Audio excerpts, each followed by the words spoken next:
Bismillahirrahmanirrahim. Assalamualaikum warahmatullahi wabarakatuh. Alhamdulillah. Alhamdulillahi ala ihsanihi wa syukru lahu ala taufiqihi wa amtinanihi.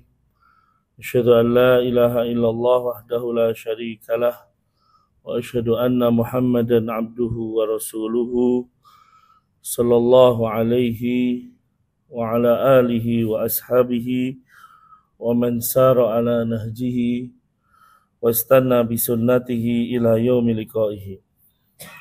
Qala Allah Ta'ala ya ayyuhalladzina amanu taqullaha haqqa tuqatih wa la tamutunna illa wa antum muslimun. Ya ayyuhan nasu taqu rabbakumul ladzi khalaqakum min nafsin wahidah وخلق منها زوجها وبث منهما رجالا كثيرا ونساء واتقوا الله الذي تساءلون به والأرحام إن الله كان عليكم رقيبا يا أيها الذين آمنوا اتقوا الله وقولوا قولا سديدا يصلح لكم أعمالكم ويغفر لكم ذنوبكم ومن يطع الله ورسوله فقد فاز فوزا عظيما أما بعد. Hadirin jamaah salat zuhur yang dimuliakan oleh Allah Subhanahu wa taala. Kita senantiasa bersyukur dengan nikmat yang Allah berikan kepada kita semua. Wabil khusus nikmat terbesar kita rasakan saat ini adalah nikmatul imani wal Islam. Kita terus berharap semoga kita istiqomah sampai ajal menjemput kita. Kita juga berharap nikmat yang paling kita rasakan saat ini adalah nikmatul amni. Nikmat keamanan yang kita rasakan jangan sampai Allah Subhanahu wa taala cabut dari negeri ini. Kita selalu berharap semoga Allah Subhanahu wa taala menjaga negeri ini dari hal-hal yang buruk, dari ketidakamanan. Apapun kondisi negeri ini kita berharap semoga negeri ini menjadi negeri yang aman, damai dan sentosa. Kemudian hadirin yang dimuliakan oleh Allah, kita juga senantiasa mengucapkan salawat dan salam untuk beliau baginda Rasulullah sallallahu alaihi wasallam, juga kepada keluarga beliau, para sahabatnya serta umatnya yang setia mengikuti beliau hingga akhir zaman kelak. Terlebih lagi ikhwas sekalian, saat ini kita berada di bulan Rabiul Awal, bulan yang memang banyak menganggap bahwasanya Rasul sallallahu alaihi wasallam lahir di tanggal 12. Sesungguhnya ketika kita berbicara tentang beliau, beliau adalah satu sosok yang begitu rindu bertemu dengan kita hadirin.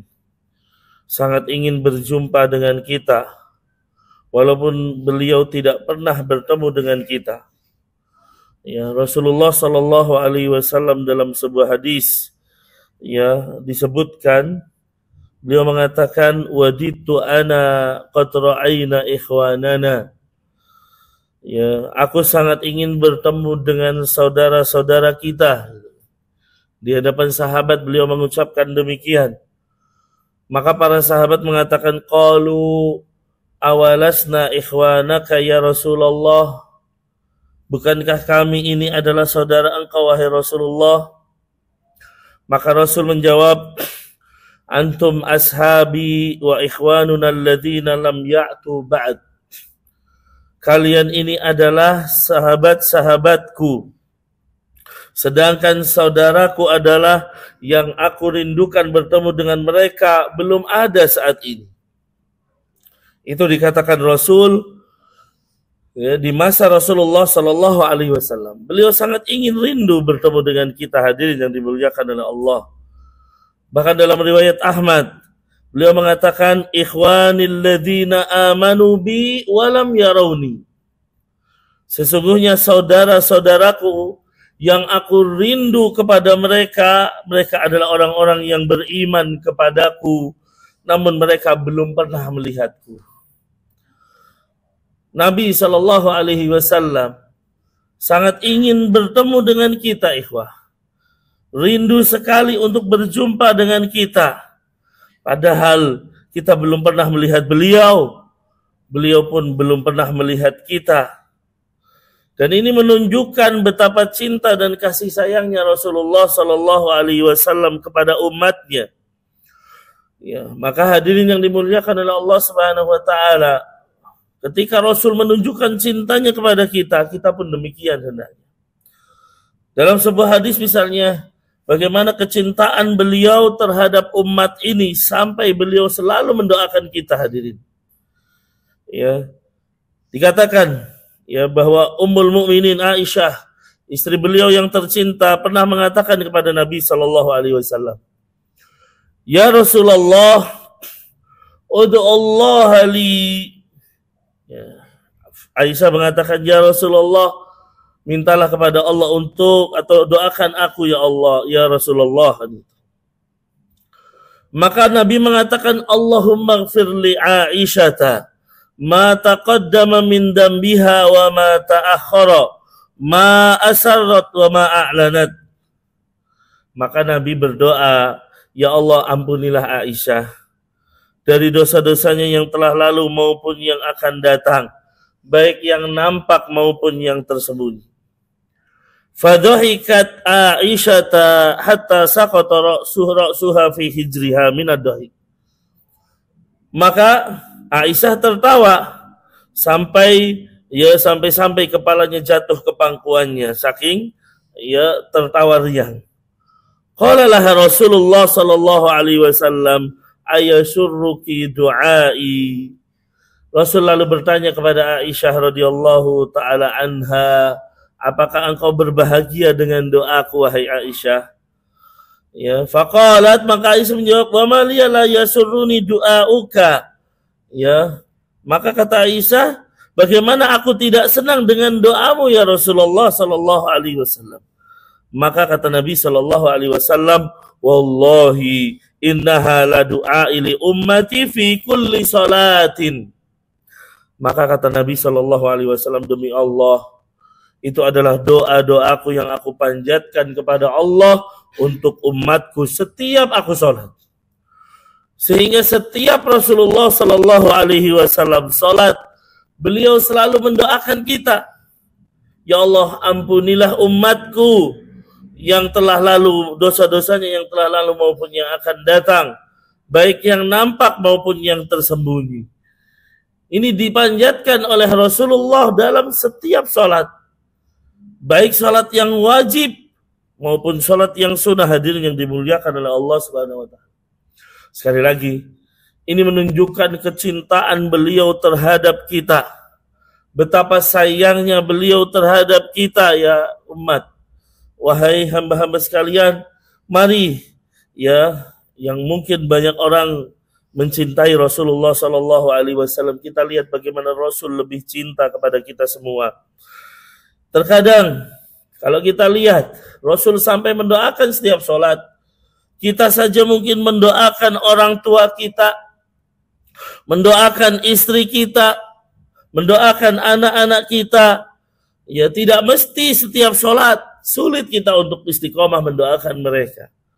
Tapi Rasul tetap lakukan itu setiap sholat. Rasul mendoakan kita setiap sholatnya. Maka hadirin yang dimuliakan oleh Allah Subhanahu wa Ta'ala, betapa besar cintanya Rasulullah kepada kita, betapa besar kerinduan Rasulullah sallallahu alaihi wasallam kepada umatnya. Ya, maka di antara bagaimana beliau ya menunjukkan kasih sayangnya terhadap umatnya nanti kita di padang mahsyar, hadirin yang dimuliakan oleh Allah. Ketika semua orang meminta pertolongan kepada para nabi dan rasul. Ya, ketika semua manusia sudah berada dalam kesulitan yang sangat berat, mereka meminta kepada Nabi Adam, namun Nabi Adam tidak bisa membantunya. Mereka meminta kepada Nabi Nuh sebagai Rasul yang pertama, tetapi Nabi Nuh juga tidak bisa membantunya.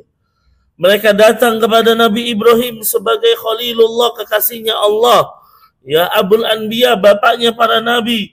"Wahai Ibrahim, tolonglah kami, ya, agar Allah segera ya menghisap kami." Namun Nabi Ibrahim juga mengatakan, "Saya tidak bisa, pergilah engkau kepada Nabi Musa." Mereka datang kepada Nabi Musa, demikian pula Nabi Musa. Yang banyak diceritakan di dalam Al-Quran, kisahnya tetap beliau tidak bisa menolong umat. Demikian pula datang kepada Nabi Isa. Akhirnya ya mereka datang kepada Rasulullah sallallahu alaihi wasallam demi untuk meminta syafaatul uzma Ketika para nabi tidak bisa memberikan syafaat, mereka datang kepada Nabi kita Muhammad. Maka beliau mengatakan, ana laha. Ya, itulah tugasku, kata Rasulullah sallallahu alaihi wasallam. Akhirnya beliau mendatangi Allah Subhanahu wa taala. Beliau bersujud di hadapan Allah Subhanahu wa taala. Beliau merengek, beliau memohon, ya, bermunajat kepada Allah Subhanahu wa taala untuk memberikan syafaat kepada manusia. Beliau tidak mengangkat kepalanya sampai Allah Subhanahu wa taala menyuruhnya. Maka Allah Subhanahu wa taala kemudian berfirman, ya Muhammad, irfa' ra'sak wasal tu'ta washfa' tushaffa. Wahai Muhammad, kata Allah, angkatlah kepalamu. Kalau kamu minta, kamu pasti akan diberi. Mintalah syafaat, kamu pasti akan diberikan syafaat. Maka apa yang terlintas dari Rasulullah sallallahu alaihi wasallam, fa'aqulu ya Rabbi ummati ummati. Begitu Allah mengizinkan Rasulullah untuk memberikan syafaat, begitu Allah memberikan izin kepada Rasulullah untuk memberikan syafaatul udma, maka yang terlintas dari Rasulullah adalah, wahai ya Allah, umatku, umatku ya Allah, selamatkanlah umatku. Ya. Maka Allah Subhanahu wa taala berfirman, ya Muhammad, adkhil min ummatika man laysa hisabun alaihim minal babil aiman min abwabil jannah. Maka Allah berkata, wahai Muhammad, masukkanlah ke surga dari kalangan umatmu tanpa hisab dari pintu sebelah kanan surga. Lihatlah hadirin yang dimuliakan oleh Allah Subhanahu wa taala, kembali Rasulullah menyebutkan umatnya. Ya, beliau rindu dengan umatnya, beliau tidak ingin umatnya ini terjerumus di dalam kesesatan. Maka beliau mengatakan, wahai Allah, ya Allah, umatku, umatku. Ya, kemudian juga pada saat kita sedang berada di atas sirat, ya, menyeberangi sirat demi untuk masuk ke dalam surga, maka Rasul menunggu di sampingnya dengan mengatakan, Allahumma sallim, sallim. Ya Allah, selamatkanlah umatku, selamatkanlah umatku. Demikianlah Rasul sallallahu alaihi wasallam. Bagaimana kita lihat, ya, beliau senantiasa mengingat umatnya. Setiap diberi kesempatan oleh Allah untuk memberi syafaat, maka beliau selalu ingat kepada umat ini. Ini menunjukkan cinta beliau kepada umatnya. Ini menunjukkan kasih sayang beliau kepada kita semua. Ya, maka hadirin yang dimuliakan oleh Allah Subhanahu wa taala, untuk itu mari tentunya kita senantiasa menjadi hamba-hamba yang, ya, senantiasa dicintai oleh Rasul sallallahu alaihi wasallam dengan senantiasa mengikuti ajaran beliau, mengikuti sunnah-sunnah beliau, mengikuti, ya, jalan-jalan beliau. Ketika kita dirindukan oleh beliau, maka kita pun menjadi hamba-hamba yang rindu dengan beliau. Ya, jadilah kita hamba-hamba yang ingin bersanding dengan beliau di surga kelak. Jadilah kita hamba-hamba yang ingin bersama beliau di surganya kelak. Banyak cara agar kita bisa bersamanya di surganya kelak. Di antaranya adalah dengan senantiasa kita menjaga solat-solat kita. Nabi SAW pernah dibantu oleh seorang sahabat yang bernama Rabi'ah bin Ka'ab al-Aslami. Beliau mempersiapkan air wudunya Nabi. Beliau mempersiapkan segala keperluannya Nabi. Maka Nabi berkata kepada Rabi'ah bin Ka'ab, "Wahai Rabi'ah, sal, mintalah apa yang kamu minta setelah kamu membantu saya, setelah kamu menyiapkan peralatan saya." Maka yang diminta oleh Rabi'ah, as'aluka murafaqataka fil jannah. Ya, aku meminta kepadamu agar aku bisa menjadi pendampingmu di surga, agar aku bisa bersamamu di surga ya Rasulullah. Maka Nabi berkata, awa ghairu dzalik, adakah permintaan yang lain wahai Rabi'ah bin Ka'ab al-Aslami? Maka kata beliau, huwa dzak, saya hanya minta itu ya Rasul. Maka Rasul mengatakan, fa'inni ala nafsika bi kathrati sujud. Oleh sebab itu, kalau engkau ingin menjadi pendampingku di surga, bersamaku kelak di surga, bantulah impianmu, bantulah aku untuk mewujudkan impianmu dengan memperbanyak salat, dengan memperbanyak sujud. Hadirin yang dimuliakan oleh Allah Subhanahu wa taala. Rabi'ah diminta untuk meminta sesuatu. Beliau tidak meminta dunia, beliau tidak meminta harta, beliau tidak meminta wanita, tapi yang diminta adalah bagaimana bersama Nabi di surga kelak. Dia ingin mendampingi Rasulullah bukan hanya di dunia, tapi juga di akhirat. Dan inilah cita-cita para sahabat Nabi, hadirin yang dimuliakan oleh Allah Subhanahu wa taala. Mari kita samakan cita-cita kita dengan para sahabat Nabi. Ketika kita menjadikan anak-anak kita atau diri kita mungkin cita-citanya adalah dunia, ya, maka mari berubahlah cita-cita itu agar kita bisa bersama Nabi di surga. Memang hal itu tidak menjadi masalah ketika kita bercita-cita memiliki dunia ini, tetapi harus kita pahami bahwa kesuksesan yang abadi, kesuksesan yang sebenarnya adalah manakala menginjakkan kaki kita di surga dan diselamatkan dari api neraka. Sebagaimana Allah Subhanahu wa taala berfirman di dalam surat Ali Imran ayat 185, "Faman zuhziha 'anil nari wa udkhilal jannah faqad faz wa mal hayatud dunya illa mata'ul ghurur." Barang siapa yang diselamatkan oleh Allah dari api neraka maka dan dimasukkan dia ke dalam surga, dialah orang yang sukses. Dialah orang yang beruntung, dan sesungguhnya kehidupan ini tidak lain hanyalah kesenangan yang memperdayakan. Percuma hadirin yang dimuliakan oleh Allah, ketika kita di dunia memiliki jabatan yang tinggi, memiliki harta yang melimpah, akan tetapi tidak memiliki sejengkal tanah pun di surga, na'udzubillah. Oleh karena itu orang yang sukses dan beruntung adalah orang-orang yang beruntung di dunia dan di akhirat. Ya, dan kita harus pahami bahwa dunia dibandingkan akhirat melainkan seperti kita mencelupkan jarinya ke lautan, lalu kita tarik, maka tidak ada yang kembali, tidak ada yang tersisa. Tetesan-tetesan yang ada di jari kita itulah dunia, sedangkan lautan yang luas itulah akhirat. Oleh karena itu, mari senantiasa kita orientasi hidup kita agar kita bisa bahagia di akhirat kelak. Amin Allahumma amin. Demikian yang bisa kita sampaikan. Sekali lagi semoga kita menjadi hamba-hamba yang terus mencintai Rasulullah dan juga dicintai dan dirindukan oleh beliau. Allahumma amin. Demikian yang bisa kita sampaikan. Allahumma alimna ma yanfa'una wa anfa'na bima 'allamtana wa zidna ilman ya rabbal alamin. Rabbana atina fid dunya hasanah wa fil akhirati hasanah wa qina adzabannar. Walhamdulillahi rabbil alamin. Subhanakallahumma wa bihamdika asyhadu an la ilaha illa anta astaghfiruka wa atubu ilaik. Assalamualaikum warahmatullahi wabarakatuh.